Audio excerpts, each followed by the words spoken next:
পেঁয়াজ, আদা রসুন বাটা, খাল বাটা আর হলো গাওয়া ঘি।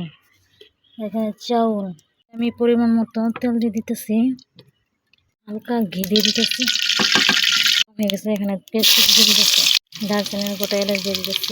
পরিষ্কার করে চাউলটা দিয়ে দিলাম। চাউলটা দেওয়ার পরে এখানে সুন্দর করে লাল লাল করে ভেজে নিব। আদা রসুন বাটা দিয়ে দিলাম। তখন এখানে আমি গরম ফুটন্ত পানি দিয়ে দিলাম। এটা কাঁচামরিচ,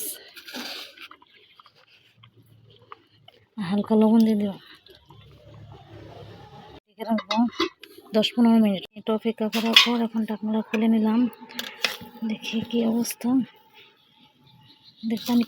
পানি কিন্তু শুকিয়ে গেছে। এদিকে আমার পোলাও হয়ে গেছে, দেখতে পাচ্ছেন কি সুন্দর ঝরঝরে। আমার ভিডিওটা ভালো লাগলে সবাই শেয়ার করে দেবেন, আমার পাশে থাকবেন, আমার ইউটিউব চ্যানেলটা সবাই সাবস্ক্রাইব করে দেবেন।